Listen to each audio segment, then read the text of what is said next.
my badass boys and badass babes, it is your favorite bad girl of the Black Hills, Virgo the Vixen. And in this week's little life lessons video, today we are going to be discussing safety tips to have a better Halloween experience. Okay, I feel that there's a lot of things going on, and so I thought I'd do a little safety video to make sure that everyone who watches this will have a fun and, more importantly, a safe Halloween. So we're going to go over some do's and do nots in this video. First example of what to do. Do decorate your house. If you love Halloween, put up some decorations, put up some lights. One of the things that I like to do is I like to take out my light, like my porch light. I'll put like an orange light bulb, maybe a little purple, have some fun, mix it up, okay? Do something like that to where it's fun, your house looks festival.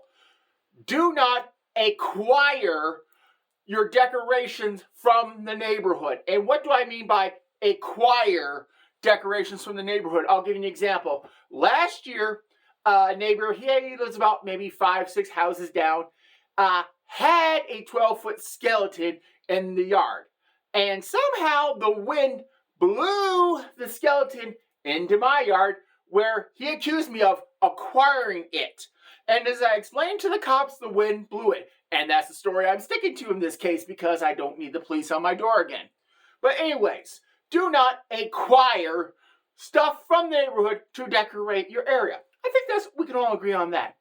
Number 2, as parents, we want to make sure our kids are safe. So please do make sure, whatever the weather is, if the weather is bad, make sure that they're dressed warmly.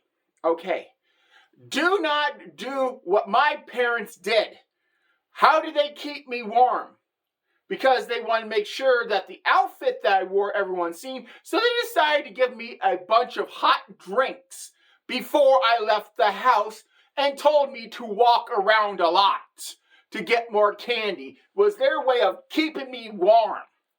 So don't do that if you are a parent. Okay, as a parent, do go with your kids to make sure that they're safe, that, you're with them, so this way nothing happens. Okay, be a chaperone. There's nothing wrong with escorting your kids around, making sure everything's safe and fine. Do not chaperone kids from your car. Let me tell you why I'm saying this.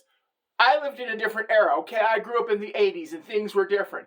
My father is driving our 78 Plymouth Volare station wagon. You ask what a station wagon is. I will let you Google this horrid invention that has 4 wheels, as long as a boat, can hold at least 8 people, and can take down other cars. You don't believe me? Be free to Google. But here he is, one hand on the station wagon wheel, driving with his right hand, and his left hand has a bottle of vodka. He is drinking it as he is driving, and then turns and yells out the passenger side window for us to go to this house, that house, or avoid this one. That is the parenting style you do not want to do, okay? Trust me, I know, I had to live with it. Okay, as a parent, this is the next one. Do inspect your kids' candy. It doesn't hurt to take a moment to inspect the candy that your kids get. It's only logical. Make sure no one slipped something in there that they shouldn't have. It's always a good idea. Do not, as a parent, have a taxation or a parent's tax or just, kind of some fun way to steal candy from your kids, okay? My parents just flat out stole it. They didn't come up with a creative way. They just said, hey, we paid for the outfit. You owe us a percentage of your candy. You're welcome to use that one, okay? That one you can use. But like I said, as parents, don't be a bunch of assholes. Don't be stealing your kids' candy. Let your kids have it. This is the one time a year. All right. Now, as someone who is waiting for the kids, you're in your house waiting for the kids to come to your door. Do have some good candy, okay? If you can get like little miniature candy bars, do that. And if you can afford it, it does take a lot of money, but if you can afford the full-size ones, hey, even better, all right? Make sure the kids get some really good candy because, hey, they deserve it. They're kids. Come on, you're only young once. Do not hand out anything that's considered healthy, anything educational, and more importantly, do not hand out candy corn. If you hand out any of these items, and especially candy corn, which I consider, for the record, candy corn, in my opinion, is the stuff that comes out of the devil's ass crack, okay, do not come crying to me when your house gets toilet paper, egged, or some other form of vandalism. Do not come crying to me. I have warned you. This way, if you pay them with candy, you're guaranteed your house will not be trashed. Kind of a little quid pro quo. God, my brain's not working. All right. If you are handing out candy, you can dress up too, you can have like a little nice little costume. This way, everyone's having a good time. Do not, and I mean this all sincerity, and this is especially for the men, come in your boxer shorts and robe with your beer gut hanging out saying, Happy Halloween. No one wants to see that. No one needs to see that. And for God's sakes, the parents don't need to be flipping the therapy bill for this trauma. So please, make sure you're dressed before you hand out the candy. And also, this is kind of a side note, no cigarettes in the mouth while you're passing out the candy. Can you please have a little bit of class? All right, now that we've covered those little avenues, let's talk about costumes for adults. Okay, if you are going to a party or an event, do have a costume. Plan ahead. Plan at least a month, maybe a month and a half to get a nice costume so this way you're looking good. Do not put a bed sheet over your head, cut out a couple eyes and a mouth hole, and pretend you're a ghost. Why do I say this? Because number one, it shows that, first of all, you're cheap. Second of all, you have no originality. And third, well, let's just face it. If anything were to happen to you at said party, you kind of deserve it in some people's eyes. Like mine, maybe, for example. I'm just saying, hypothetically. Okay, so you're going to a party. Have fun. Which brings me to the next point.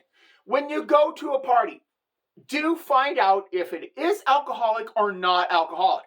All right, as adult parties, I've been to a couple, and I didn't really have that much fun, but there are some parties where, for whatever reason, and there's legitimate reasons where they don't serve alcohol. So find out if the party has alcohol or not.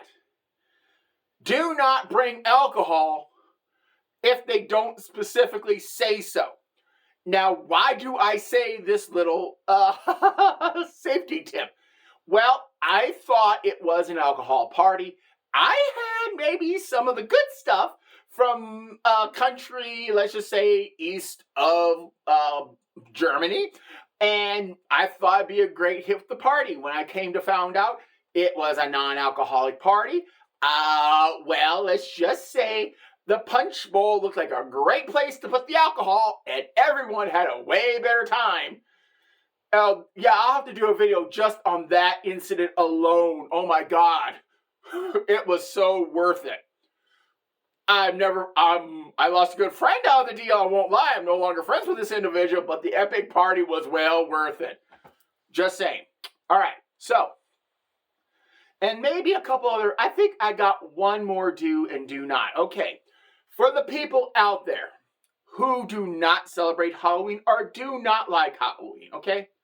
If you're one of these people, please do respect us who like it, okay? You don't have to agree. You don't have to participate. You don't have to do anything, okay? You can just sit at home, watch TV. You can go out, have some fun, whatever, but do not make it a bad thing for us, okay?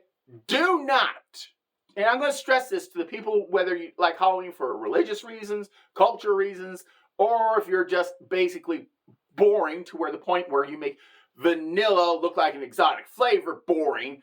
Anyways, do not come at us. Tell us that Halloween's wrong, Halloween's bad, Halloween's the devil, blah, blah, blah, whatever, okay? You know why we celebrate Halloween? It's a thinning of the veil, number one. Number two, we as adults are just, we're kids at heart at times. And this is our chance to go out, have fun, maybe do some, I don't know what to call it, do some really things that we normally wouldn't do, blame it on the alcohol, and this way we don't get in trouble mostly throughout the remainder of the year. So let's review. We have some do's, we have some don'ts in this video, and hopefully you will take part in the safety of the video. And I guess I'm going to have to say for the final one to wrap everything up. First of all, do have a good time on Halloween. Have some fun, make sure you're safe, make sure your kids are safe. These are all practical things that everyone wants to do. Do not, and I'm going to tell a little story about this. Do not, and I'm going to stress this one really bad. If you are invited to a church function, and I'm going to tell this story, do not come dressed as the Pope. Why do I tell you about this? Because one year, my church was actually having a Halloween party, Halloween contest. They were actually cool about it. I decided to come dressed like the Pope at a Catholic event. You see where this is going. All right, so I may have brought my own communion wine to this event. Translation, the wine was, let's just say it wasn't exactly wine. It was maybe vodka mixed with some fruit, that, fruit juice, and I called it wine. But point is, do not dress like the Pope at a Catholic event. They get really mad at you, especially with my track record history. I got comments like, why haven't you burst into flames? You're a blasphemer. You cannot wear that. You haven't been ordained. And my comeback to that one was, if you consider, or what do you call ordained? Does ordained mean having sex with lots of priests? Does that mean I'm ordained or not? Anyways, don't wear a Pope outfit. Just saying, bad things can happen and will happen unless you know what you're doing. In that case, a lot of good things will happen. Anyways, my badass boys and badass babes, hopefully you'll enjoy these tips. Have a safe Halloween. And of course, as always, who is your vixen? And bye-bye.